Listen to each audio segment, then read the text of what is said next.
discussing something called two-way analysis of variance. Okay, this is, I think, one of the most important um, analysis that you can carry out, because the advantage of carrying a two-way analysis of variance is that it's more efficient to study two factors simultaneously. Okay, and we can reduce the residual variations in a model by including a second factor. Okay, that's also very important. So again, the first thing is that what we are doing is we are uh, investigating interactions between factors, right? And those are basically called the main effect. Okay, that is what we are trying to analyze here. So it basically describes the overall effect of a single exploratory variable. It might not be useful when an interaction effect does exist. Okay, so but the presence of the factors impacting the main effect cannot provide a complete description of the data. Okay, so remember that. That's very important.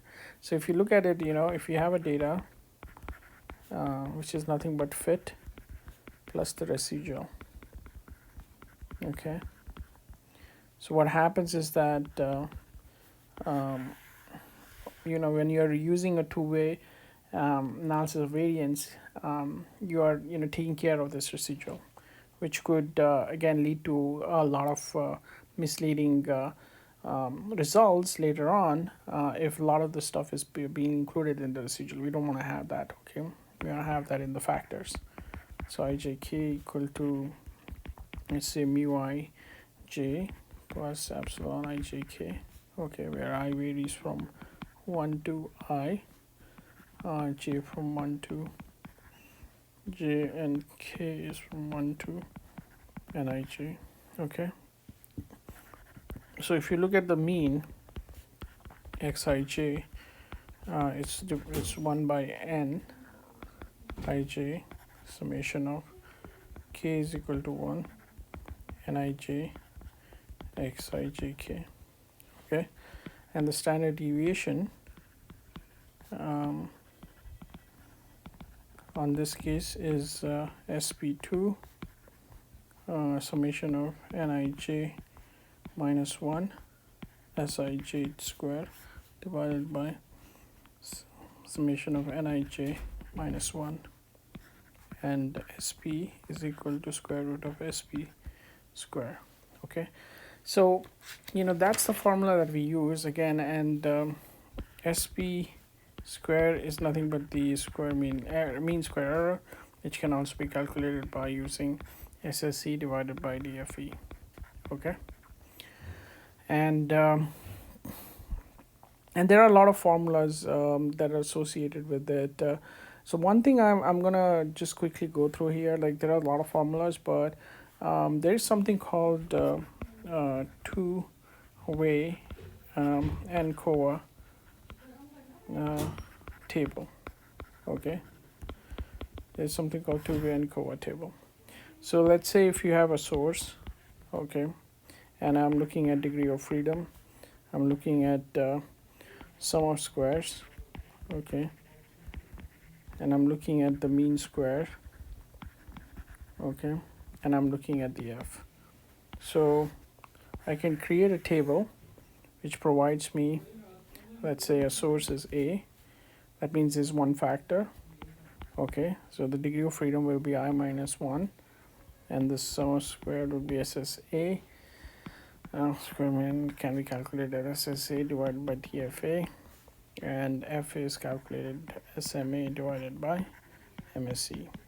Okay, if the source is B, or the factor B, it's J minus 1 SSB divided by DFB MSB divided by MSC. Okay, and then you have interaction A and B factor together, so it will be I minus 1 j minus 1 SSAB SSAB divided by DFAB MSAB divided by MSC. Okay, the error in this case is n minus ij SSE divided by DFE. Okay, and the total that you can think of is n minus 1 SST. Okay, so that's the table that you can think of when you're looking at two-way ANOVA table. Okay, now to test the main effect, okay, to test the main effect of A, the hypothesis that you're going to come up with is H naught, no main effect, okay, of A, and HA is there exists a main effect, okay, main effect of factor A. So basically F is equal to MSA divided by MSE compared to F, which is I minus 1 and minus ij.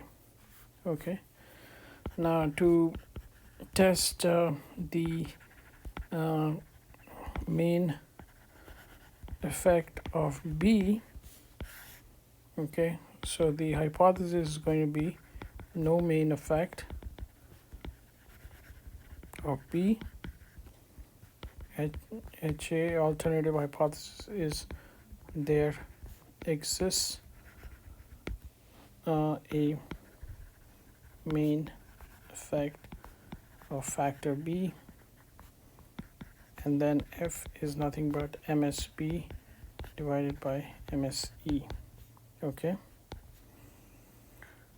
and then obviously yeah, if you want to test out the interaction effect of both A and B, then F is going to be MSEB divided by MSE, you know, compared to F of I minus 1, J minus 1, and Nij. Okay, so those are probably some of these important you know, things that you need to take into consideration when you're doing a two-way ANOVA test. Okay.